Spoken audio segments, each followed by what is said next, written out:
नमस्ते दोस्तों, राम राम सर। स्वागत है आपका हमारे यूट्यूब चैनल हरी ज्ञान पर। तो दोस्तों, आज की वीडियो में हम बात करने वाले हैं राजस्थान यूनिवर्सिटी एग्ज़ाम 2026 में जीएस पेपर और इम्पोर्टेंट क्वेश्चंस के ऊपर, जिसमें यूजी थर्ड और फोर्थ सेमेस्टर के बारे में बात करने वाले हैं। चाहे आप रेगुलर हो चाहे नॉन कॉलेज हो, सब्जेक्ट होने वाली है आपकी SEC skill enhancement course introduction to cyber security. आपकी क्या है, ये 40 नंबर का पेपर होता है, मतलब कि 40 क्वेश्चन आते हैं एमसीक्यू बेस्ड, यानी कि ABCD अबशब्द वाले। तो इस वीडियो में मैं टॉप इम्पोर्टेंट सबसे महत्वपूर्ण 120 इंपॉर्टेंट क्वेश्चंस इसी वीडियो में बताने वाला हूँ। यहीं से आपको प्रश्न देखने के लिए मिलेंगे और सीरीज की पीडीएफ भी उपलब्ध कराने वाला हूँ। तो इस वीडियो में जैसे ही वीडियो आधे से ज़्यादा होगा, पूरा हो जाएगा, तब मैं आपको बता दूंगा कि आपको सीरीज की पीडीएफ कहाँ मिलेगी। उससे पहले आपको वीडियो को पूरा देखना है, क्योंकि आप वीडियो को पूरा नहीं देखते हो। इसी वीडियो में पूरे 120 सवाल भी आपके कंप्लीट में करवाने वाला हूँ। 25 से 27 मिनट का वीडियो हो रहा है, तो वीडियो पूरा जरूर देखना। अगर आप चैनल पर नए हो तो प्लीज़ चैनल को सब्सक्राइब कीजिए, वीडियो को लाइक कीजिए। तो चलिए पीडीएफ पर लेकर आपको चलता हूँ। तो दोस्तों, यहाँ पर अपनी पीडीएफ ओपन हो चुकी है। सबसे पहले मैंने सिलेबस लगा लिया है, ताकि कोई भी विद्यार्थी को ये ना रहे कि सिलेबस से बाहर हमने बताया है। तो यहाँ पर आ गया introduction to cyber security, set 63 थी। ये कोड आप नहीं में मिलाओगे तो इतना नहीं है। आप बस ये जो सिलेबस दिया गया है यूनिट फर्स्ट सेकंड थर्ड, इनको आपको मिला लेना है। अगर आप और भी यूनिवर्सिटी के हो, सिलेबस मिल रहा है, तो आराम से आप पढ़ सकते हो। यहाँ से शुरुआत हो रही है introduction to cyber security. 120 MCQs important अपन ने ले लिया। यूनिट फर्स्ट आपकी cyber space, internet, cyber crime, password and basic security. तो यहाँ से पहले क्वेश्चन से अपन शुरुआत कर देते हैं। तो पहला क्वेश्चन आ गया आपका, साइबर स्पेस से सर्वाधिक उपयुक्त रूप से तात्पर्य है उत्तरा जरा बी, नेटवर्क से जुड़े डिजिटल सिस्टम्स और उनके बीच होने वाला वर्चुअल इन्वायरमेंट। दूसरा सवाल आ गया, इंटरनेट की मूलभूत प्रकृति को किस रूप से समझना उचित है उत्तरा जरा बी, आपस में जुड़े नेटवर्क का ग्लोबल नेटवर्क। फिर तीसरा सवाल आ गया, इंटरनेट के विकास के संदर्भ में एर्पानेट का प्रमुख महत्व क्या था उत्तरा जरा ए, यह प्रारंभिक पैकेट स्विच्ड कंप्यूटर नेटवर्क परियोजनाओं में से एक था। फिर अगला चौथा सवाल आ गया आपका, साइबर क्राइम की प्रमुख विशेषताएं क्या है उत्तरा जा रहा है, इसमें कंप्यूटर नेटवर्क या डिजिटल टेक्नोलॉजी अपराध के साधन लक्ष्य या दोनों के रूप में शामिल हो सकते हैं। पांचवा सवाल आ गया, निम्न में से कौन सा साइबर क्राइम का उदाहरण उत्तरा जा रहा है, फिशिंग। क्या सामान्य पुस्तक पढ़ना नहीं है, ऑफिस ऑफलाइन पेंटिंग भी नहीं है, फिजिकल एक्सरसाइज, मतलब आप एक तरीके से बिल्कुल सही तरीके से सोचोगे तो भी आपको सही उत्तर देने के लिए मिल जाएगा। फिर आपका छठा सवाल आ गया, इंफॉर्मेशन सिक्योरिटी का मूल उद्देश्य किस तरह से सबसे अच्छी तरह व्यक्त होता है उत्तर आ जाएगा बी, कॉन्फिडेंटलिटी, इंटेग्रिटी, अवेलेबिलिटी। सातवां दिया, CIA ट्राइड में कॉन्फिडेंटलिटी का अर्थ है उत्तर आ जाएगा सी, इंफॉर्मेशन केवल ऑथराइज्ड पर्सन द्वारा एक्सेस की जाए। फिर आपका आठवां सवाल आ गया, यदि किसी अनऑथराइज्ड व्यक्ति ने डाटाबेस में स्टोर्ड मार्क्स बदल दिए तो मुख्यतः CIA ट्राइड का कौन सा कंपोनेंट प्रभावित हुआ उत्तर जरा बी, इंटेग्रिटी।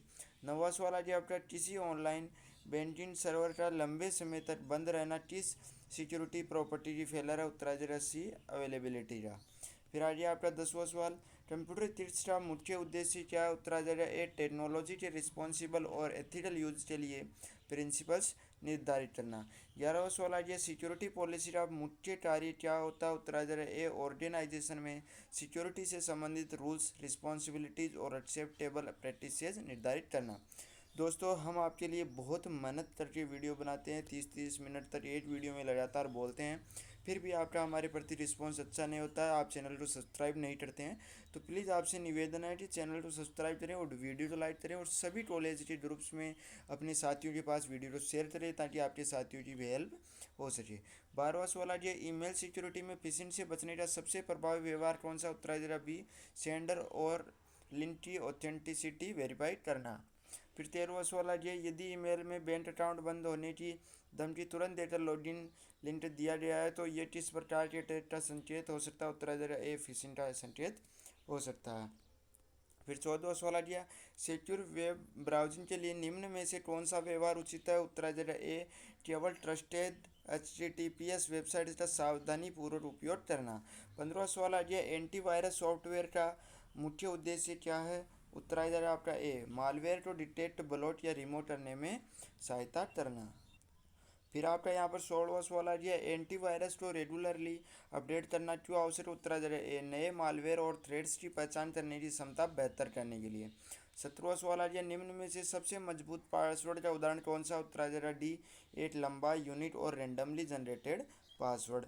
फिर आपका 18वां सवाल आ गया, पासवर्ड सिक्योरिटी में यूनिक पासवर्ड का क्या महत्व? उत्तर आ जाएगा ए, 8 सर्विस कंप्रोमाइज होने पर दूसरे अकाउंट्स के लिए थ्रेडियंटियल रीयूज का रिस्क कम होता है।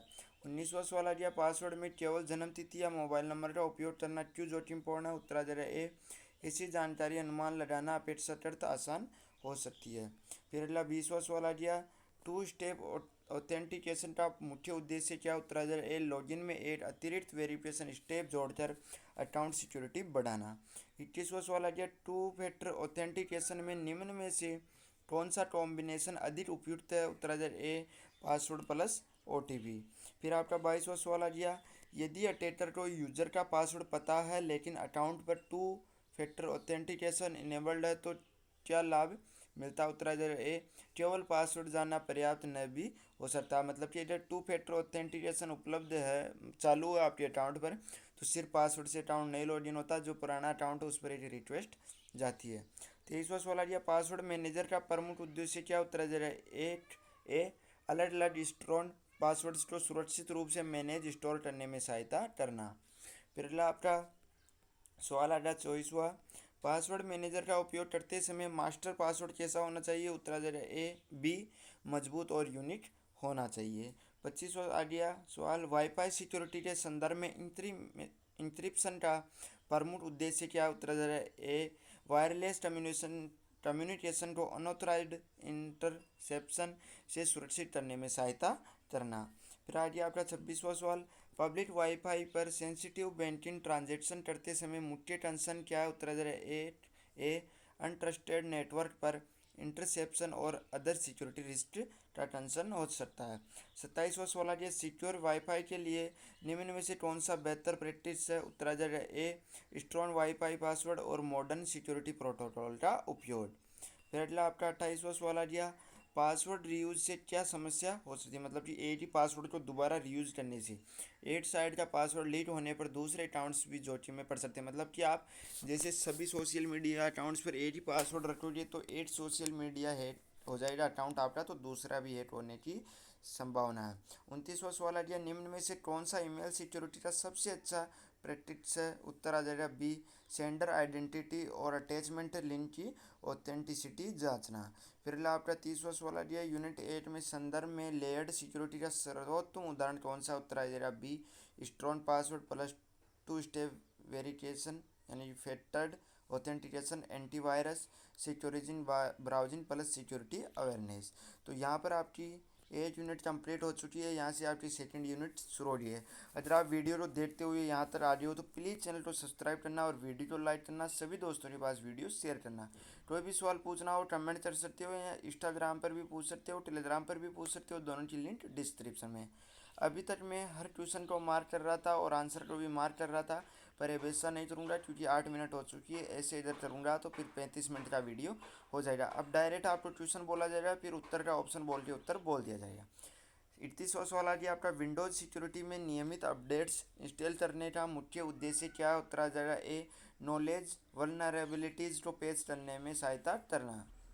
फिर अगला आपका 32वां सवाल आ गया, विंडोज फायरवॉल का मुख्य कार्य क्या? उत्तर आ जाएगा ए, नेटवर्क ट्रैफिक को निर्धारित सिक्योरिटी रूल्स के आधार पर मॉनिटर कंट्रोल करना। फिर 33वां सवाल आ गया, यूजर अकाउंट कंट्रोल UAC का मुख्य सिक्योरिटी पर्पज क्या? उत्तर आ जाएगा ए, महत्वपूर्ण सिस्टम चेंजेस के लिए यूजर ऑथराइजेशन कन्फर्मेशन लेना। दोस्तों मैं आपको बता दूं, इस वीडियो पर 100 प्लस लाइक्स, यानी कि इस वीडियो पर 100 प्लस लाइक और इस वीडियो से 50 सब्सक्राइबर पूरे होते ही आपको PDF टेलीग्राम ग्रुप पर मिल जाएगी। वहाँ से आप डायरेक्ट एग्जाम से 2 घंटे पहले भी PDF पढ़ पाओगे। 34वां सवाल आ गया, विंडोज में एडमिनिस्ट्रेटर प्रिविलेजेस का अनावश्यक उपयोग क्यों जोखिमपूर्ण है? उत्तर आ जाएगा ए, मालवेयर को अधिक प्रिविलेज मिलने का संभावित इम्पैक्ट पड़ सकता है। 35वां सवाल आ गया, सोशल मीडिया सिक्योरिटी में प्राइवेसी सेटिंग्स का महत्व क्या है? उत्तर आ जाएगा ए, पर्सनल इंफॉर्मेशन की विजिबिलिटी और एक्सेस को नियंत्रित करने में सहायता। 36वां सवाल आ गया, सोशल मीडिया पर लोकेशन इंफॉर्मेशन को पब्लिक करने पर का एक संभावित रिस्क क्या है? उत्तर आ जाएगा ए, प्राइवेसी और फिजिकल सिक्योरिटी रिस्क बढ़ सकते हैं। 37वां सवाल आ गया, सोशल इंजीनियरिंग में अटैकर सामान्यतः किसका फायदा उठाता है? उत्तर आ जाएगा ए, ह्यूमन साइकोलॉजी और ट्रस्ट का। 38वां सवाल आ गया, सोशल नेटवर्किंग में सस्पिशियस फ्रेंड रिक्वेस्ट के मामले में उचित कदम क्या? उत्तर आ जाएगा ए, प्रोफाइल की ऑथेंटिसिटी वेरीफाई करना और आवश्यकता होने पर रिक्वेस्ट रिजेक्ट करना। फिर 39वां सवाल आ गया, स्मार्टफोन सिक्योरिटी में स्क्रीन लॉक का प्रमुख लाभ क्या? उत्तर आ जाएगा ए, अनऑथराइज्ड फिजिकल एक्सेस को कठिन बनाना। फिर 40वां सवाल आ गया, स्मार्टफोन ऐप्स को परमिशंस देते समय क्या करना उचित है? उत्तर आ जाएगा ए, केवल आवश्यक परमिशंस देना और अनसेसरी परमिशंस की समीक्षा करना। फिर अगला आ गया आपका 41वां सवाल, स्मार्टफोन सिक्योरिटी में ऑफिशियल ऐप स्टोर का उपयोग क्यों बेहतर है? उत्तर आ जाएगा ए, मालिशियस मॉडिफाइड ऐप्स का रिस्क करने में सहायता मिल सकती है। तो ये क्या आ गया, ऑफिशियल ऐप स्टोर मतलब कि जैसे आईफोन में और ऐप स्टोर नहीं चलते उसका एप्पल स्टोर ही चलता है। 42वां सवाल आ गया, ऑनलाइन बैंकिंग में HTTPS का उपयोग किससे संबंधित है? उत्तर आ जाएगा ए, ब्राउज़र और वेबसाइट के बीच कम्युनिकेशन को इंक्रिप्ट करने में सहायता। फिर 43वां सवाल आ गया, ऑनलाइन बैंकिंग में OTP का मुख्य उद्देश्य क्या? उत्तर आ जाएगा ए, ट्रांजैक्शन लॉगिन वेरिफिकेशन के लिए एडिशनल ऑथेंटिकेशन फैक्टर प्रदान करना। फिर 44वां सवाल आ गया, बैंकिंग फ्रॉड से बचने के लिए OTP के संबंध में कौन सा कथन सही है? उत्तर आ जाएगा ए, OTP कॉन्फिडेंशियल रखना चाहिए। 45वां सवाल आ गया, UPI पिन के संबंध में कौन सा कथन सही है? उत्तर आ जाएगा ए, इसे कॉन्फिडेंशियल रखना चाहिए और किसी के साथ शेयर नहीं करना चाहिए। 46वां सवाल आ गया, UPI ट्रांजेक्शन में QR कोड के संबंध में कौन सा सिक्योरिटी रिस्क हो सकता है? उत्तर आ जाएगा ए, मालिशियस इंटरेक्ट QR से अनइंटेंडेड ट्रांजेक्शन हो सकता है। 47वां सवाल आ गया, UPI में कलेक्ट रिक्वेस्ट स्वीकार करने से पहले क्या करना चाहिए? उत्तर आ जाएगा ए, रिक्वेस्टर और अमाउंट को वेरीफाई करना चाहिए। फिर अगला आपका 48वां सवाल आ गया, क्रेडिट कार्ड और डेबिट कार्ड सिक्योरिटी में एक महत्वपूर्ण प्रैक्टिस क्या है? उत्तर आ जाएगा ए, कार्ड डिटेल्स CVV और OTP को अनऑथराइज्ड पर्सन से कॉन्फिडेंशियल रखना। 49वां सवाल आ गया आपका, कार्ड स्ट्रीमिंग का संबंध किससे? उत्तर आ जाएगा ए, कार्ड डाटा को अनऑथराइज्ड तरीके से कैप्चर करने से। 50वां सवाल आ गया, ATM पर सस्पिशियस कार्ड रीडर दिखाई देने पर क्या करना उचित है? उत्तर आ जाएगा ए, ट्रांजेक्शन अवॉइड करके बैंक या अप्रोप्रिएट अथॉरिटी को रिपोर्ट करना। फिर 51वां सवाल आ गया, ATM पिन एंटर करते समय हाथ से कीपैड कवर करने का उद्देश्य क्या है? उत्तर आ जाएगा ए, पिन को शोल्डर सर्फिंग या कैमरा ऑब्जर्वेशन बचाने में सहायता। दोस्तों आपको क्या करना मैं बोल रहा हूँ उसमें समझ में नहीं आ रहा क्योंकि मैं सीधा क्वेश्चन बोल रहा हूँ और सीधा उत्तर बोल रहा हूँ। आपको क्या करना है, 8 स्लाइड पर आपको 2 क्वेश्चन दिख जाते हैं, तो जब मैं पहला क्वेश्चन पढ़ूँ तो आप वीडियो को पॉज कर सकते हो, दोनों क्वेश्चन को बढ़िया तरीके से पढ़ सकते हो और फिर मैं जो बोलूँ उसको भी आप सुन सकते हो। इससे आपको इतना याद हो जाएगा कि आप आराम से भूल नहीं पाओगे और परीक्षा में आराम से आप पास होने जितने लायक नंबर लाओगे। 52वां सवाल आ गया, POS सिक्योरिटी में कार्ड ट्रांजेक्शन के समय सबसे महत्वपूर्ण प्रैक्टिस क्या है? उत्तर आ जाएगा ए, ट्रांजेक्शन अमाउंट और मर्चेंट डिटेल्स वेरीफाई करना। 53वां सवाल आ गया, कॉन्टैक्टलेस पेमेंट में सिक्योरिटी के लिए डिवाइस या कार्ड खो जाने पर क्या करना चाहिए? उत्तर आ जाएगा ए, तुरंत इश्यूअर या बैंक को सूचित करके एप्रोप्रिएट ब्लॉकिंग या डीएक्टिवेशन कराना।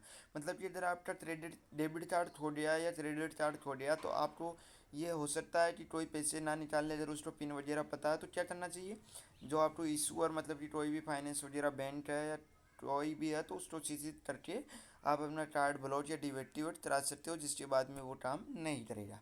54वां सवाल आ गया, ई वॉलेट सिक्योरिटी में स्ट्रॉन्ग ऑथेंटिकेशन का महत्व क्या? उत्तर आ जाएगा ए, अनऑथराइज्ड एक्सेस और फ्रॉडुलेंट ट्रांजेक्शन के रिस्क को कम करना। 55वां सवाल आ गया, मोबाइल बैंकिंग में मालिशियस ऐप का प्रमुख रिस्क क्या? उत्तर आ जाएगा ए, क्रेडेंशियल्स या सेंसिटिव इंफॉर्मेशन की चोरी या अनधिकृत ट्रांजेक्शन का जोखिम। 56वां सवाल आ गया आपका, ऑनलाइन बैंकिंग के लिए पब्लिक कंप्यूटर का उपयोग क्यों जोखिमपूर्ण हो सकता है? उत्तर आ जाएगा ए, की लोडर्स या स्टोर्ड क्रेडेंशियल्स जैसे रिस्क हो सकते हैं। फिर आपका 57वां सवाल आ गया, यदि कोई व्यक्ति बैंक एम्प्लॉय बनकर UPI पिन मानता है तो यह किसका संकेत है? उत्तर आ जाएगा ए, सोशल इंजीनियरिंग या फ्रॉड का संकेत है। 58वां सवाल आ गया सिक्योर ऑनलाइन बैंकिंग का सबसे उपयुक्त कॉम्बिनेशन कौन सा? उत्तर आ रहा है ए ऑफिशियल ऐप या site plus strong authentication plus device security plus transaction alerts. फिर 59वां आपका सवाल आ गया यदि स्मार्टफोन चोरी हो जाए तो सबसे पहले सिक्योरिटी पर्सपेक्टिव्स से कौन सा कदम उपयोगी है? उत्तर आ रहा है ए डिवाइस या अकाउंट एक्सेस को रिमोटली सिक्योर या लॉक करने और रिलेवेंट सर्विसेज को नोटिफाई करने का प्रयास। फिर आपका 60वां सवाल आ गया बैंकिंग सिक्योरिटी में ट्रांजैक्शन अलर्ट का प्रमुख लाभ क्या? उत्तर आ रहा है ए अनऑथराइज्ड ट्रांजैक्शन को जल्दी डिटेक्ट करने में सहायता। यहाँ तक आपकी 2 यूनिट कंप्लीट हो चुकी है, यहाँ से आपकी यूनिट 3 शुरू हो रही है। तो अगर आप यहाँ तक वीडियो को देखते हुए आ रही हो तो प्लीज़ चैनल को सब्सक्राइब करना, वीडियो को लाइक करना और सभी दोस्तों के पास शेयर भी प्लीज़ ज़रूर कर देना। यूनिट 3 के टॉपिक्स मतलब कि मेन टॉपिक्स जो दिए गए हैं, फिर अंदर सब टॉपिक्स भी बहुत सारे हैं। Social engineering, cyber crime, threat landscape, security techniques and fire वाल। तो यहाँ पर आपका 61वां सवाल आ गया सोशल इंजीनियरिंग का मुख्य आधार क्या है? उत्तर आ रहा है ए मानव व्यवहार और साइकोलॉजिकल मैन्युपुलेशन। फिर 62वां सवाल आ गया फिशिंग किस प्रकार का अटैक है? उत्तर आ रहा है ए सोशल इंजीनियरिंग आधारित डिसेप्शन जिसमें अटैकर सेंसिटिव इंफॉर्मेशन प्राप्त करने का प्रयास करता है। फिर 63वां सवाल आ गया स्पीयर फिशिंग सामान्य फिशिंग से कैसे अलग है? उत्तर आ रहा है ए यह किसी स्पेसिफिक व्यक्ति या ऑर्गेनाइजेशन को अधिक टारगेटेड तरीके से निशाना बना सकता है। फिर आपका 64वां सवाल आ गया विशिंग मुख्यतः किस माध्यम से किया जाता है? उत्तर आ जाएगा ए वॉइस या फोन कम्युनिकेशन के द्वारा। फिर आपका आ गया 65वां सवाल स्माइसिंग किससे संबंधित है? ऐसे सवाल आपको देखने के लिए जरूर पेपर में मिलेंगे। स्माइसिंग किससे संबंधित है? उत्तर आ जाएगा ए एसएमएस या मैसेज आधारित फिशिंग। फिर 66वां सवाल आ गया प्री टेस्टिंग में अटैकर क्या करता है? उत्तर आ जाएगा ए एड फैब्रिकेटेड सिनेरियो आइडेंटिटी का उपयोग करके इंफॉर्मेशन प्राप्त करने का प्रयास करता है। फिर आपका 67वां सवाल आ गया बेटिंग अटैक में अटैकर सामान्यतः क्या करता है? उत्तर आ जाएगा ए आकर्षक बेट या लालच देकर विक्टिम से अनसेफ एक्शन करवाने का प्रयास करता है। फिर 68वां सवाल आ गया टेल डेटिंग या पिगी बेटिंग किस प्रकार के सिक्योरिटी रिस्क से संबंधित है? उत्तर आ जाएगा ए अनऑथराइज्ड व्यक्ति का ऑथराइज्ड व्यक्ति के पीछे सिक्योर फिजिकल एरिया में प्रवेश। फिर 69वां सवाल आ गया सोशल इंजीनियरिंग से बचने के की सबसे प्रभावी स्ट्रेटजी कौन सी है? उत्तर आ जाएगा A verification plus awareness plus least sharing of sensitive information. 70वां सवाल आ गया आपका साइबर क्रिमिनल सामान्यतः अटैक शुरू करने से पहले रिकन्सेंस क्यों कर सकता है? उत्तर आ जाएगा ए टारगेट के बारे में जानकारी एकत्र करके अटैक को अधिक प्रभावी बनाने के लिए। फिर 73वां सवाल आ गया मालवेयर का सामान्य अर्थ क्या है? उत्तर आ जाएगा ए मालिशियस सॉफ्टवेयर। फिर आपका 72वां सवाल आ गया रैंसमवेयर का मुख्य उद्देश्य सामान्यतः क्या होता है? उत्तर आ जाएगा ए डाटा या सिस्टम को इनएक्सेसिबल बनाकर रैंसम की मांग करना। फिर 73वां सवाल आ गया स्पाईवेयर का मुख्य उद्देश्य क्या हो सकता है? उत्तर आ जाएगा ए यूजर एक्टिविटी या इंफॉर्मेशन को गुप्त रूप से मॉनिटर या कलेक्ट करना। 74वां सवाल आ गया बोट नेट किससे संबंधित है? उत्तर आ जाएगा ए कॉम्प्रोमाइज्ड डिवाइस का नेटवर्क जिसे अटैकर नियंत्रित कर सकता है।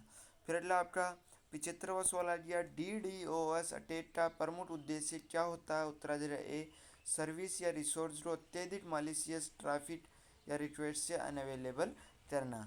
76वां सवाल आ गया जीरो डे वल्नरेबिलिटी से क्या तात्पर्य? उत्तर आ जाएगा ए ऐसी प्रीवियसली अननो या अनपैच्ड वल्नरेबिलिटी जिसका एक्सप्लॉयटेशन संभव हो सकता है। फिर आपका 77वां सवाल आ गया इमर्जिंग साइबर थ्रेट्स का अध्ययन क्यों आवश्यक है? उत्तर आ जाएगा ए अटैक टेक्निक्स और टेक्नोलॉजी बदलने के साथ सिक्योरिटी डिफेंसेस को अडेप्ट करने के लिए। 78वां सवाल आ गया मल्टी फैक्टर ऑथेंटिकेशन का मुख्य सिक्योरिटी बेनिफिट क्या? उत्तर आ जाएगा ए एक थ्रेडियंस कॉम्प्रोमाइज होने पर भी एडिशनल ऑथेंटिकेशन लेयर प्रदान करना। फिर 79वां आपका सवाल आ गया इंक्रिप्शन का मूल उद्देश्य क्या? उत्तर आ जाएगा ए इंफॉर्मेशन को ऐसी फॉर्म में बदलना जिससे अनऑथराइज्ड पार्टीज के लिए समझना कठिन हो। फिर 80वां सवाल आ गया स्ट्रॉन्ग ऑथेंटिकेशन और इंक्रिप्शन में मुख्य अंतर क्या है? उत्तर आ जाएगा ए ऑथेंटिकेशन आइडेंटिटी वेरीफाई करता है जबकि इंक्रिप्शन डाटा को प्रोटेक्ट करने के लिए ट्रांसफॉर्म करता है। फिर आपका 81वां सवाल आ गया फायरवॉल क्या है? उत्तर आ जाएगा ए नेटवर्क ट्रैफिक को प्री डिफाइंड सिक्योरिटी रूल्स के आधार पर फिल्टर या कंट्रोल करने वाला सिक्योरिटी मैकेनिज्म। फिर आपका 82वां सवाल आ गया, फायरवॉल का प्रमुख कार्य किस लेयर या कॉन्टेक्स्ट में हो सकता है? उत्तर आ जाएगा ए, नेटवर्क कम्युनिकेशंस के ट्रैफिक को अलो, ब्लॉक या इंस्पेक्ट करना। फिर 83वां सवाल आ गया, फायरवॉल किस प्रकार के ट्रैफिक को ब्लॉक कर सकता है? उत्तर आ जाएगा ए, सिक्योरिटी रूल्स के अनुसार अनऑथराइज्ड या अनवांटेड ट्रैफिक। 84वां सवाल आ गया, फायरवॉल की लिमिटेशन क्या है? उत्तर आ जाएगा ए, यह हर प्रकार के ह्यूमन डिसेप्शन या ऑथराइज्ड यूजर के मालिशियस बिहेवियर को अकेले नहीं रोक सकता। 85वां सवाल आ गया आपका, फायरवॉल और एंटीवायरस में सही अंतर क्या? उत्तर आ जाएगा ए, फायरवॉल नेटवर्क ट्रैफिक कंट्रोल पर और एंटीवायरस मालिशियस सॉफ्टवेयर डिटेक्शन या रिमूवल पर अधिक केंद्रित होता है। फिर आपका 86वां सवाल आ गया, साइबर सिक्योरिटी में डिफेंस इन डेप्थ का अर्थ क्या है? उत्तर आ जाएगा ए, मल्टीपल कंप्लीमेंट्री सिक्योरिटी कंट्रोल्स की लेयर लागू करना। 87वां सवाल आ गया, यदि फिशिंग ईमेल्स के कारण एम्प्लॉय क्रेडेंशियल्स चोरी हो जाते हैं तो कौन सा सिक्योरिटी अप्रोच अधिक प्रभावी होगा? उत्तर आ जाएगा ए, IMAP plus awareness training plus email filtering plus monitoring. फिर आपका 88वां सवाल आ गया, वल्नरेबिलिटी और थ्रेट में क्या अंतर है? उत्तर आ जाएगा ए, वल्नरेबिलिटी एक वीकनेस है, थ्रेट वह संभावित डेंजर एक्टर इवेंट है जो उसे एक्सप्लॉइट कर सकता है। फिर 89वां सवाल आ गया, रिस्ट को सबसे उचित रूप से किस रूप में समझा जा सकता है? क्या केवल पासवर्ड लेंथ, केवल फायरवॉल रूल या केवल एंटीवायरस वर्जन? नहीं, उत्तर आ जाएगा ए ऑप्शन, थ्रेड द्वारा वल्नरेबिलिटी एक्सप्लॉइट होने से संभावित नुकसान की संभावना या प्रभाव। फिर 90वां सवाल आ गया, साइबर सिक्योरिटी के लिए सबसे कॉम्प्रिहेंसिव अप्रोच कौन सी? उत्तर आ जाएगा A, people plus process plus technology. क्या साइबर सिक्योरिटी टेक्नोलॉजी पासवर्ड पर ये तीनों नहीं हो सकती, क्योंकि पीपल प्रोसेस भी होनी चाहिए, टेक्नोलॉजी भी इसके लिए अप्रोच होनी जरूरी है। यहाँ तक आपकी 3 यूनिट कंप्लीट हो चुकी है। अगर यहाँ तक आप वीडियो देखते आ रहे हो तो आगे भी वीडियो देखना, अभी यूनिट 4 के भी 30 क्वेश्चन आपको करवाने वाले हैं। अगर आप यहाँ तक आ रहे हो तो प्लीज़ चैनल को सब्सक्राइब करना, वीडियो को लाइक करना। यूनिट 4 के इंपॉर्टेंट टॉपिक्स, जिनके अंदर सब टॉपिक्स भी और भी है। Important security initiatives, incident handling, IT at web and infrastructure security. तो यहाँ पर आपका 93वां सवाल शुरू हो गया, साइबर सिक्योरिटी इंसिडेंट से क्या तात्पर्य? उत्तर आ जा रहा है ए, ऐसी घटना जो इंफॉर्मेशन या सिक्योरिटी सिस्टम सिक्योरिटी को कॉम्प्रोमाइज या प्रभावित कर सकती है। 92वां सवाल आ गया, साइबर सिक्योरिटी इंसिडेंट हैंडलिंग का पहला महत्वपूर्ण चरण सामान्यतः क्या माना जाता है? उत्तर आ जा रहा है ए, इंसिडेंट की पहचान या डिटेक्शन और उचित रिस्पॉन्स प्रोसेस शुरू करना।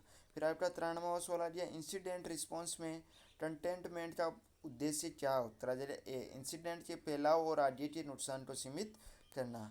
फिर 94वां सवाल आ गया, इंसिडेंट रिस्पॉन्स में इरिडेक्शन का सामान्य अर्थ क्या? उत्तर आ जा रहा है ए, इंसिडेंट के मूल कारण या मेलवेयर जैसे मालिशियस एलिमेंट्स को हटाना। 95वां सवाल आ गया, इंसिडेंट रिकवरी का उद्देश्य क्या? उत्तर आ जा रहा है ए, प्रभावित सिस्टम या सर्विसेज को सुरक्षित स्थिति में सामान्य ऑपरेशन में वापस लाना। फिर आपका 96वां सवाल आ गया, इंसिडेंट हैंडलिंग में डॉक्यूमेंटेशन क्यों महत्वपूर्ण है? उत्तर आ जा रहा है ए, केवल घटनाओं, एक्शंस और एविडेंस का रिकॉर्ड रखने तथा फ्यूचर प्रिवेंशन में सहायता के लिए। फिर आपका 97वां सवाल आ गया, साइबर सिक्योरिटी एश्योरेंस का मुख्य उद्देश्य क्या? उत्तर आ जा रहा है, यह कॉन्फिडेंस प्रदान करना कि सिक्योरिटी कंट्रोल्स और प्रोसेसेस अपेक्षित रूप से कार्य कर रहे हैं। फिर आपका 98वां सवाल आ गया, भारत का इंफॉर्मेशन टेक्नोलॉजी एक्ट किस वर्ष इनेक्ट हुआ था? उत्तर आ जाएगा बी, 2000 वर्ष में। फिर आपका 99वां सवाल आ गया, इंफॉर्मेशन टेक्नोलॉजी एक्ट 2000 का प्रमुख उद्देश्य क्या था? उत्तर आ जाएगा ए, इलेक्ट्रॉनिक रिकॉर्ड्स और इलेक्ट्रॉनिक ट्रांजैक्शन को लीगल रिकग्नाइजेशन देने सहित साइबर रिलेटेड लीगल फ्रेमवर्क प्रदान करना। फिर आपका 100वां सवाल आ गया, IT एक्ट के संदर्भ में साइबर ऑफेंसेज के लिए लीगल फ्रेमवर्क का महत्व क्या है? उत्तर आ जाएगा ए, साइबर रिलेटेड अनलॉफुल एक्टिविटीज़ के विरुद्ध लीगल प्रोविजंस उपलब्ध कराना। फिर आपका 101वां सवाल आ गया, CERTN का मुख्य संबंध किससे? उत्तर आ जाएगा ए, साइबर सिक्योरिटी इंसिडेंट्स की रिस्पॉन्स और कोऑर्डिनेशन। फिर 102वां सवाल आ गया, भारत में CERTN का पूरा नाम क्या? उत्तर आ जाएगा A, Indian computer emergency response team. फिर 103वां सवाल आ गया, साइबर स्वच्छ केंद्र का मुख्य उद्देश्य किससे संबंधित है? उत्तर आ जाएगा ए, बॉटनेट या मालवेयर इन्फेक्शंस के बारे में अवेयरनेस और साफ सफाई या सुरक्षा सहायता। फिर 104वां सवाल आ गया, भारत में साइबर क्राइम रिपोर्टिंग और कोऑर्डिनेशन के संदर्भ में ICRC का संबंध किससे? उत्तराधिकारी A Indian cyber crime coordination centre से। फिर 105वां सवाल आ गया, हेटर या अटैकर काउंटर मेजर्स का मुख्य उद्देश्य क्या? उत्तराधिकारी ए अटैक्स को डिटेक्ट, प्रिवेंट, मिटिगेट और रिस्पॉन्ड करना। 106वां सवाल आ गया, लिस्ट प्रिविलेज प्रिंसिपल का अर्थ क्या? उत्तराधिकारी ए यूजर या सिस्टम को कार्य के लिए आवश्यक न्यूनतम परमिशंस देना। 107वां सवाल आ गया, वेब एप्लीकेशन सिक्योरिटी में इनपुट वैलिडेशन क्यों महत्वपूर्ण है? उत्तराधिकारी ए मालिशियस या अनएक्सपेक्टेड इनपुट से होने वाले अटैक्स या रिस्क कम करने के लिए। 108वां सवाल आ गया, SQL इंजेक्शन का संबंध किससे है? उत्तराधिकारी ए इनप्रॉपरली हैंडल्ड इनपुट के माध्यम से डाटाबेस क्वेरीज को मैनिपुलेट करने के प्रयास से। फिर 109वां सवाल आ गया, क्रॉस साइट स्क्रिप्टिंग XSS में अटैकर का उद्देश्य सामान्यतः क्या हो सकता है? उत्तराधिकारी ए मालिशियस स्क्रिप्ट को वेब कॉन्टेक्स्ट में एग्जीक्यूट करवाने का प्रयास। 110वां सवाल आ गया, वेब एप्लीकेशन में ऑथेंटिकेशन का उद्देश्य क्या? उत्तराधिकारी ए यूजर की आइडेंटिटी वेरीफाई करना। फिर 111वां सवाल आ गया, ऑथराइजेशन और ऑथेंटिकेशन में क्या अंतर? उत्तराधिकारी ए ऑथेंटिकेशन आइडेंटिटी वेरीफाई करता है, ऑथराइजेशन एक्सेस परमिशंस तय करता है। फिर 112वां सवाल आ गया, डिजिटल इंफ्रास्ट्रक्चर सिक्योरिटी का मुख्य फोकस क्या? उत्तराधिकारी a critical systems, network services और डिजिटल रिसोर्सेज को थ्रेट से सुरक्षित करना। फिर आपका 113वां सवाल आ गया, क्रिटिकल इंफ्रास्ट्रक्चर पर साइबर अटैक का प्रभाव अधिक गंभीर क्यों हो सकता है? उत्तराधिकारी ए इसेंशियल सर्विसेज और बड़े पैमाने पर पब्लिक या इकोनॉमिक ऑपरेशंस प्रभावित हो सकते हैं।